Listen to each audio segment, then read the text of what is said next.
Kenapa aku mulai ini? Hai, selamat datang di episode pertama Leadership Truth Narrative yang udah aku buat selama konten beberapa bulan ke belakang. Aku mau mulai bukan dengan perkenalan yang panjang-panjang sih, tapi cukup dengan satu pertanyaan. Pernah nggak kamu lagi megang suatu tanggung jawab sebagai pemimpin ya? Entah itu di organisasi, di tempat kerja, di komunitas, dan di satu titik kita ngerasa sepi.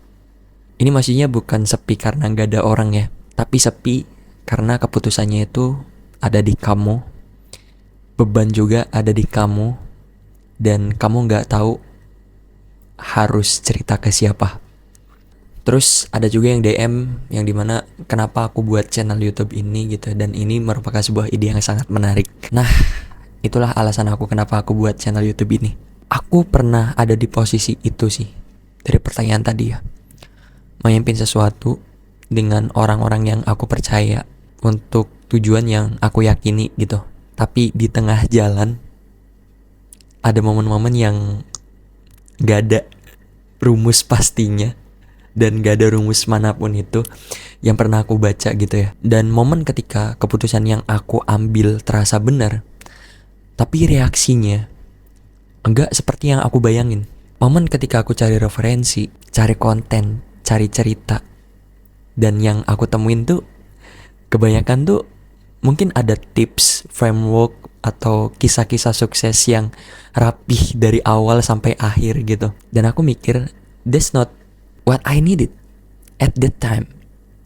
Yang aku butuhin bukan motivasi sebenarnya. Yang aku butuhin sebenarnya adalah sebuah pijakan. Itu. Banyak orang yang bilang kayak, aku juga pernah ngerasain di posisi ini kok gitu. Dari situ aku mulai nulis, mulai merefleksikan, dan mulai mendokumentasikan hal-hal kecil yang aku alami sebagai pemimpin ya. Bukan hanya sekedar omongan-omongan yang manis-manis yang dipelintir gitu, tapi yang real dan mungkin akan relate juga buat kamu gitu. Dan aku sadar mungkin ada banyak orang yang di luar sana itu tuh lagi di posisi yang sama. Mungkin kamu lagi mimpin tim pertamamu dan ngerasa sedang tidak baik-baik aja. Mungkin kamu lagi ada di tengah konflik yang gak kamu tahu caranya tuh gimana gitu, cara keluarnya. Mungkin kamu lagi ambil keputusan yang sangat gede banget dan sekarang tuh lagi nanggung konsekuensinya sendirian. Nah, mungkin leadership truth naratif ini yang aku buat itu tuh lahir dari situ.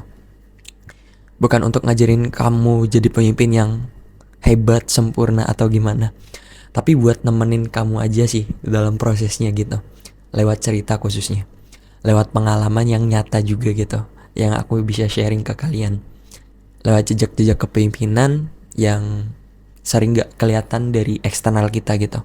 Kita akan explore banyak hal di sini, dan dari lingkungan mahasiswa, ruang kerja, sampai masyarakat. Karena menurutku leadership itu gak cuma soal jabatan atau title sih. Dia muncul di banyak tempat, dalam banyak bentuk juga. Jadi semuanya itu tuh bisa belajar, termasuk kamu. Dan di setiap episode aku akan bawa satu cerita, satu momen, atau satu trash jejak kepemimpinan yang mudah-mudahan bisa jadi pijakan buat kamu. Jadi kalau kamu sekarang lagi dalam prosesnya, lagi mimpin, lagi bingung, lagi ngerasa sendirian, channel ini cocok buat kamu. Bahkan dari tiap prosesnya itu.